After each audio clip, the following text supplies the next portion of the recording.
Hello, everyone. My name is Candis Dyer, and this is Canna Corner.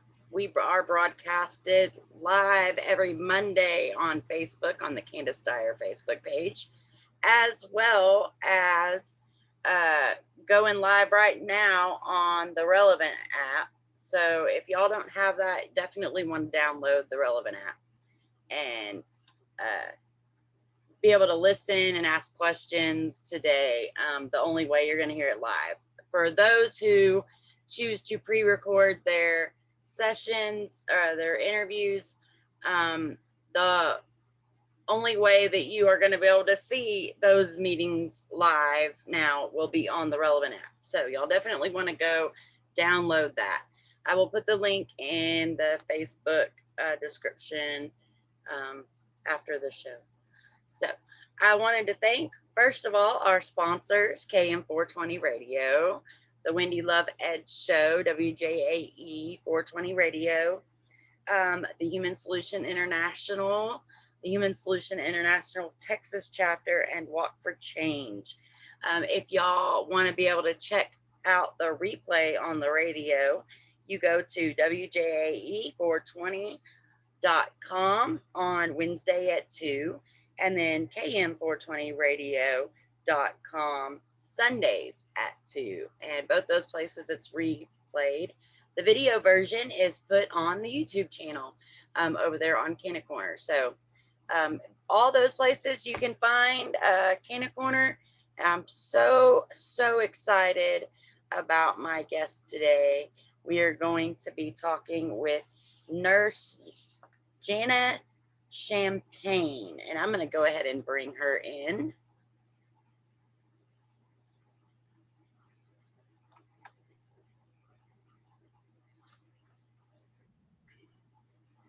Hey, Janna, how you doing, love? Hi, Candice. I'm good. How are you? Doing great. Fantastic. We are now live over on the Relevant app. For all those that want to ask questions, if you put it in the comments, I'll try to ask Nurse Janna. I wanted to just first off thank you for everything. I was looking through your bio and everything that you've been through, and man, just thank you for paving the way and stepping up as a nurse in the cannabis industry alone, because that is so hard to do. Yes. And thank you for being a kindred trailblazer, Candice. Speaking Thank out, you. I mean, I'm in Oregon, so it's a little easier to be vocal. And I know in your area, it's a little more daring. So thank you for all you do as well. Thank you very much. Thank you. So I wanted to go ahead and I know that you're a cannabis nurse and you are a medical cannabis expert. I know that you went through a little, you were a patient first. So let's talk, introduce yourself and talk a little bit about becoming a patient as a nurse. Of course. So my name is Janna Champagne. I am a cannabis nurse, and I get a lot of funny looks when I tell people my profession. I am a full-time cannabis nurse. And a lot of times I get that question: how did you become a cannabis nurse? How did you get turned on to this industry? And in my case, I was a hospital nurse working full mainstream medicine, critical care, and suffered a complete health collapse in 2012. And it was seeking alternatives to opioids that helped me to find cannabis, because my condition included a lot of pain. And so not only did cannabis alleviate my pain and avoid that opioid death pathway for me, but it went on to do some really amazing things that mainstream and pharmaceuticals just can't even touch, like full reversal of autoimmune lupus. Wow. And so that really got my attention. That made me kind of delve in and start looking at the research and trying to figure out how this amazing plant can do these awesome things. And just a couple of years later, of course, my daughter with autism also benefited from cannabis, and it spared her out-of-home placement when she suffered a major puberty crisis with really severe level behaviors, like self-injury and aggression towards others and property destruction. And so that just fed my passion even further for this plant. And so I'm a cannabis patient who happens to be a nurse, and my passion is following cannabis patient needs and trying to do what I can to educate and advocate for them. Definitely. I know as a mother, and dealing with anything with your kids, that's, you know, it's got to be very hard. And also as a nurse, I know you touched a little bit about the opioid crisis. um I wanted to ask you a little bit on that before I move on to the autism part of it, but I know you've seen a lot with the opioid crisis as a nurse. You've probably seen a lot of the addiction and the horrible things that go along with that. Let's talk a little bit about that and the bad effects from opioids, and what you've seen a little bit as far as addiction and stuff. Yes, opioids are horrifically addictive. And there's a wonderful documentary on Netflix on this subject called Crime of the Century that I saw recently. And it made me sick to my stomach.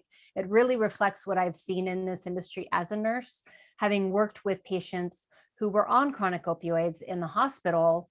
What we see is that they're really not ideal for chronic pain, that their most appropriate use is very short-term post-surgical or post-dental type of pain, because when it's used long-term, when opioids are used long-term, they're extremely addictive and they're very hazardous to patients' health. Right. Not only did I see things like, I saw a patient whose gut had literally stopped working and she had tubes coming out everywhere in order to be able to eliminate. I saw another patient that came in and she was literally either completely sedated and out, or she was awake and screaming pain. And there didn't seem to be any interim for her and zero quality of life. And also this issue that it causes with patients coming into surgery, where normally we would take their opioid levels and increase it 30% to kind of offset the surgical pain, where they would come in on such high levels that we could not safely increase them the correct amount. And then we're grappling with how do we manage these patients' pain post-surgically. Not to mention that if a patient does happen to take too many opioids at once, it kills them. And we know that opioids are killing patients every half hour of every day. So this dichotomy that we're freely allowing these drugs that are harmful and even killing patients, meanwhile, we're heavily restricting access to cannabis, which can provide, an alternative that is safe and effective for opioids. So that, to me, it's an ongoing battle in our medical community to educate medical professionals and help them understand that cannabis is a viable alternative to opioids. Right. Well, that's very near and dear to my heart. One of the main reasons I fight is my mom was taken by the opioid crisis. I'm she so was on sorry. way too much. Yeah. And so, seeing that, but then I'm also getting patients that are saying that even it's making it hard for the people who need the medicine, because there's so many loops to jump through because of all the restrictions on opioids now, that it's made those people have a hard time getting it when they need it. And so I see both sides of it. I understand the need for them at times, but like you said, I hope that we can get to a point here in Texas and all over the world that at least if they're wanting an alternative themselves, that they should have the choice to be able to go to cannabis for sure. Well, absolutely. And I often appeal to medical professionals, because we've all taken oaths to help our patients determine what might be the best solution for their issues. And that entails doing a risk versus benefit assessment of all of their options. And I can test that when you include cannabis in that assessment as one of the options, it's often the first logical choice for treating chronic pain, especially. So, when you look at the fact that it's never killed anybody in 5,000 years of historical use, so its safety is completely established and very, very effective. I have many, many patients who were actively using opioids. My best success story was one of my first patients. He was taking more than 100 milligrams a day of OxyContin, and he was able over 3 or 4 months to completely wean off of that OxyContin, and it transformed his health. He went from, a veteran who was suffering PTSD and some other things. He was in kidney failure and he didn't have quality of life, and he could hardly function, to being this vibrant person who felt like he got a second chance at life thanks to cannabis. So it can be completely transformational for opioid patients. That's definitely amazing. I just love hearing all the different stories. Let's move on to autism though. Man, I wanted to ask you, as a parent, how did it feel? I mean, I guess in your time, in your state, was it legal when when you started going towards cannabis as an option? Absolutely. We've had legal medical cannabis, including, complete full open access to THC in the state of Oregon since the mid 90s. So, almost 30 years, more than 25 years. That's so amazing. And luckily we do have the parameters. Yeah. Yeah, it really is helpful. And we have the parameters, as far as the qualifying criteria that cover autism under other neurological or pervasive neurological conditions. So I was able to access cannabis for her. Thankfully I had already had experience with it. At that point, I was starting to grow it for myself to make it more affordable because I was still disabled. Right. And so I knew it. I knew it, very intimately, and knew it was a much better alternative than the mental health pharmaceuticals and the antipsychotics that likely would have been prescribed for her if I had sought a mainstream approach for her. Right. And I went on to learn, seeing her results, and then, connecting with literally tens of thousands of families in the US that are utilizing cannabis to help manage their child's autism symptoms, seeing the outcomes. Once again, I started delving into the research and why does this work so well? And as it turns out, one of the underlying contributors to this condition we call autism is endocannabinoid deficiency, Right. meaning that these kids can't produce enough internal cannabinoids to keep their body in balance. So they end up with imbalances, predominantly in their neurological, gastrointestinal, and immune systems. And, these unfortunately are systems where our mainstream approach is very lacking for autism, and they end up just throwing these potentially harmful pharmaceuticals at these kids, hoping Right. something will stick. Where with cannabis, when you supplement from the cannabis plant, it seamlessly fills in for our lack or our deficiency in those endocannabinoids that we naturally produce. And so it's actually targeting some of the underlying contributors to autism, in addition to being an amazing answer for helping to manage specific autism symptoms like sensory overwhelm and, chronic inflammation and pain. So it's a great answer, and it's very compassionate answer, because we really are, once again, choosing the most potentially beneficial with the least potential side effects.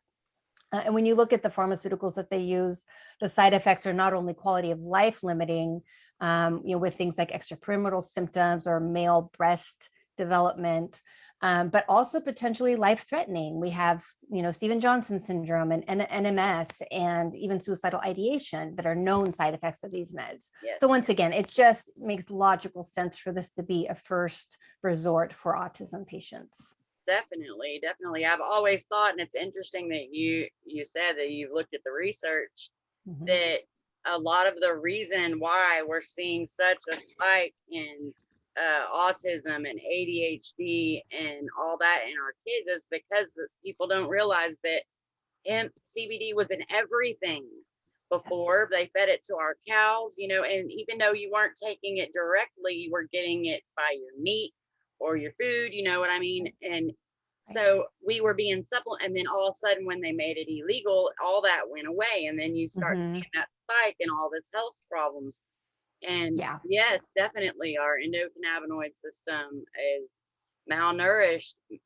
And a lot of I wonder if weight too, you know what I mean? The huge weight increase on Americans, all kinds of lines up around that time. It's crazy. It does. I mean, our endocannabinoid system, endocannabinoids and cannabinoids from the plant are vital nutrients that help to promote balance in our bodies. And when you consider that the underlying cause of any illness is underlying imbalances, this really explains how cannabis can be so profound for so many different conditions. And for autism specifically, so we passed the Marijuana Tax Act in 1937, which made cannabis basically inaccessible for most of our population because it was so expensive. And the first ever write-up of this brand new condition called autism happened in the medical journals in the early 1940s. So that one specifically is very closely correlated. Right. Wow. Well, I know that you're also the founder of Autism Safe Haven. Yes. Can you talk to us a little bit about that and explain what that is and of course. Yes. how we find it? Yes. And so it's autismsafehaven.org is the website. And our mission is to provide cannabis inclusive autism care resources because they're basically non-existent.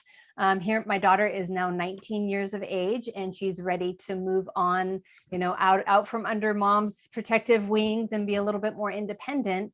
But we have this challenge that we can't find a placement for her that provides the supports that she needs, Right. for her quality of life that also will include her cannabis needs. Right. And so this is why our mission was born, was to help provide those services that would allow a child with autism to seamlessly move on into their adult life, and still be provided their necessary cannabis supplementation. Right. That's awesome. That's awesome. So, y'all help mothers that are trying to use cannabis and get the kids, to that next stepping point, to where they can function as adults that can take care of themselves. That's all. That's awesome. That's awesome. Yeah.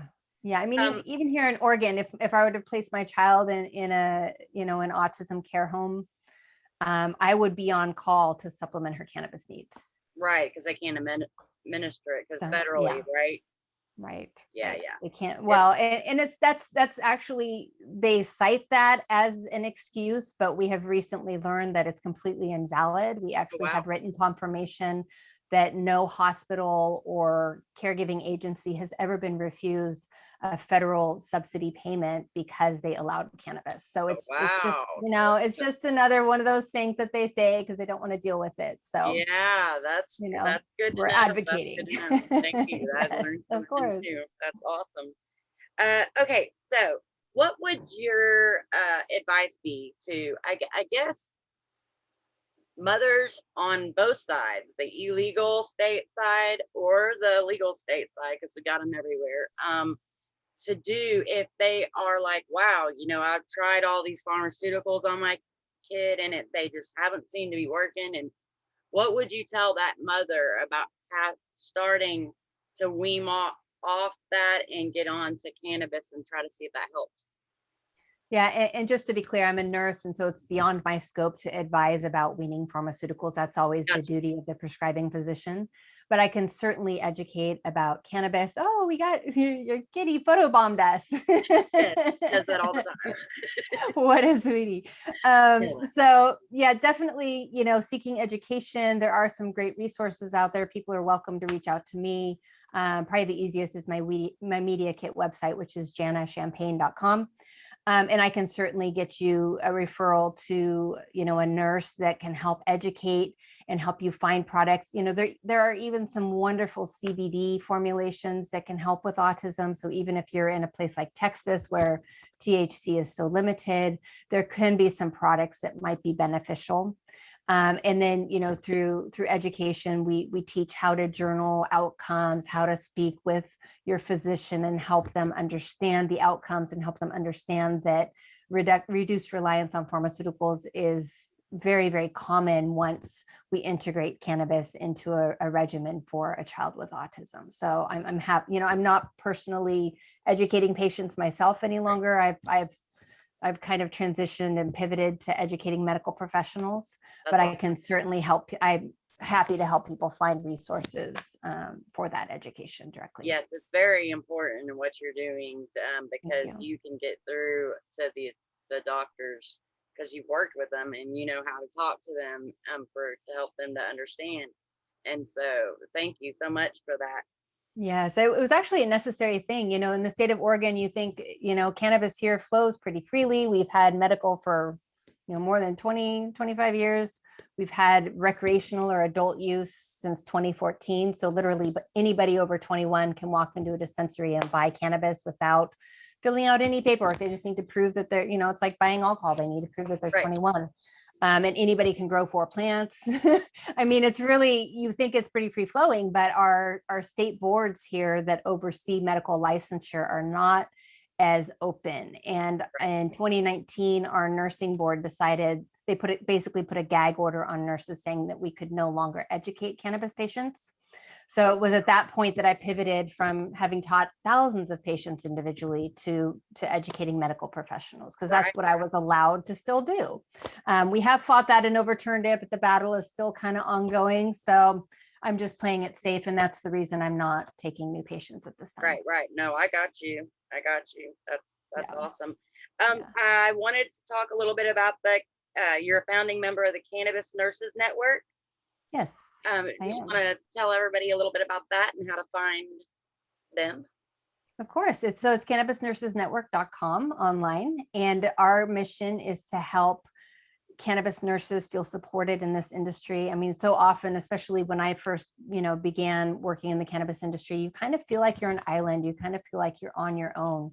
And so with Cannabis Nurses Network, we're really focused on advocating for cannabis nurses, providing education, providing recognition for those that are doing good work, and also opportunities. And so we're really just a support network. I've published and teach accredited content for nurses to teach them about cannabis and teach them how to work with patients and translate that theory into practical application and critical thinking, which is what nurses are supposed to do. But we don't really have a lot of programs that teach this. And working with Cannabis Nurses Network and being a founding member and the support and recognition that they gave, like they're the reason that I'm so visible. Because the spotlight is not my comfort zone. Right. So it's really been such a huge support for me. And it actually led to, a new position that I just started this year as a professor of a master's degree program for integrative medicine, where I am teaching graduate level medical professionals about cannabis. So it really has just been such a huge help in launching my own career. They'll help patients connect with nurses. We have nurses in every state of the US. We're doing a lot of legislative advocacy and working to help improve the medical cannabis industry nationwide. So it is a really great we That is awesome. I guess my last question for you would be, did you have anything that we haven't covered that you wanted to tell everybody about? Not necessarily. I did pull this up a second ago. This was my daughter's story. Actually, this was kind of my coming out of the cannabis closet back in 2017. My daughter's story published on the cover of a nationwide cannabis industry magazine. It's sold in Barnes and Noble. It's everything medical marijuana. And you can see I was still calling myself a holistic nurse, a holistic nurse's perspective on cannabis for autism. And you can find this on my website if you're interested in learning more about it, along with my updated article that just published a few weeks ago. And it has all of the research supporting cannabis for autism. That website is Integrated Holistic Care. This article is under the news tab. You can actually pull up this magazine and read it in a PDF. Or under the blog, I have my newer article that explains all of that. And, it's really hard to contest the research. It supports that, autism is endocannabinoid deficiency. We have research, correlating autism with something called Anandamide Deficiency. And anandamide is our internal endocannabinoid that we produce that is synonymous with THC from the plant. We have research supporting that if we have endocannabinoid receptor mutations, that actually predisposes and is linked with autism. So these are great pearls if you have a child with autism and you're in a state where you want to try to educate your physician and get them to sign for a card for your child. These might be helpful resources. Definitely. Well, thank you so much, Janna. And anytime that you have anything coming up that you would like to tell the cannabis community about, hit me up. We'll get you on the show and let you talk. Thank you again so much for all you do. Well, yes, and thank you so much for having me today, Candace. This has been a lot of fun. So thanks. Definitely. Yeah. I love your work, and I've been following you for a little while. I guess I met you through Bobby probably and what. Yeah, of course, of course. And yes. So I've been wanting to get you on the show for a while now, and I'm excited that we finally got you on. Yeah, great organization. I love Walk for Change. And I was so disappointed that the walk was canceled last year because of COVID. Are there any plans for that to happen anytime soon? Matter of fact, we just had a meeting last week because now that everything's dying down a little bit with COVID, we've decided that maybe the walk, we couldn't get enough volunteers to do a worldwide walk. So maybe if we focus on doing like one walk once a year all over the world at a certain time, So we're kind of going towards that aspect, and we're revamping everything and getting everything geared up to start Walk for Change. Wonderful. It's still been going. It's just it's been little pieces here and there, and we had to come together and kind of regroup on it. But yeah, Yeah. definitely we'll go, and y'all can find that at www.walk4change.us. Wonderful. Well, I look forward to that, and great organization. And yeah, if when the walk happens, I'll be there supporting it with my RV in tow. So we can Awesome. do a big Walk for Change sign on it or something like that. It'd be a lot of fun. So. That's great. Well, thank you so much, Jane. You have a nice day. You too. Thank you, Candice. Awesome, y'all. So yes, a wonderful, wonderful lady. It is not easy, y'all.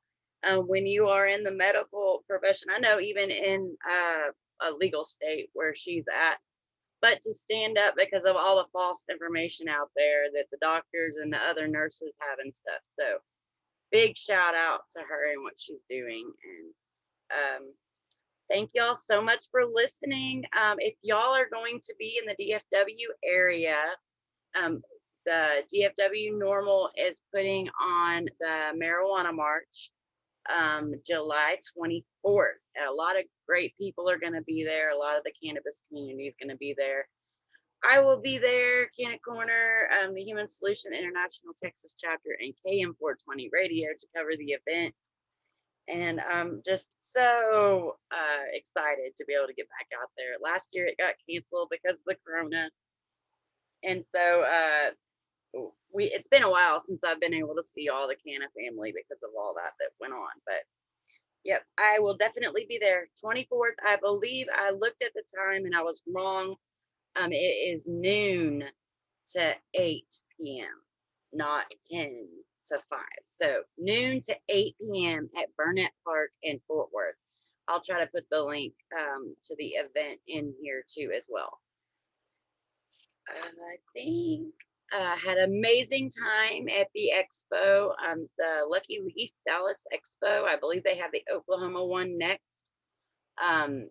And they just put on a great event, y'all. Lots of people, met lots of people. I know we've got the Dreadhead Chef coming on the 9th of next month. We've got Garrett Mullins coming on next month. Or actually, I think he's next. And yeah, but y'all go check out the Candis Dyer Facebook page to catch all things Canna Corner. And you can go and look and see all the new guests that we've got from the expo that are going to be coming on. I know that there was a firefighter and his wife. We're going to be talking to them soon about getting them on, and I'm really excited about that. And then the Dreadhead Chef, y'all, Michael Weinstein, he makes incredible infused food, and we're going to have him on. So just an all-out good time. Trying to think. Oh, the relevant app, y'all. From now on, if we're doing a pre-recorded event or Canna Corner like we are doing today, this will be on the Canna Corner Candis Dyer Facebook page, released on Monday at 7 o'clock for you Facebook people. But if you go download that relevant app, putting the link in here as well. If you follow my page, I've got it on there. You will be able to hear these interviews and ask any questions in the chat. I'm watching the chat as I talk. So if you're wanting to catch those live, you have to have the relevant app. You have to go get it, and you have to look up Canna Corner Vine on there. And I know Cup of Joe. We've all moved over there trying to get away from the Facebook blackouts that they do with cannabis people. So activists and just they're always blocking us. Like when you go look up our groups, you won't find them unless we share the links. You can't find it. They're always making it to where people can't really see our information. I get it all the time that I didn't know about this event till after it happened because Facebook lets it stay back. It's all about algorithm, and Anyway, we believe in freedom of speech, and the people over there at Weedipedia and Relevant, on Weedipedia on Relevant, want us there. They want all the cannabis activists and entrepreneurs and all your information over there. They will not block you, and so we're trying to get people moved over there. So awesome. I think that is it for today, y'all. Thank you so much again for joining me. I wanted to give one big, huge shout out. Thank you to our sponsors, the Human Solution International, the Human Solution International Texas chapter, Walk for Change, KM420 Radio, and WJAE 420 Radio, and now Relevant. Thank y'all so much. If without y'all, this couldn't be possible. And y'all have a wonderful day.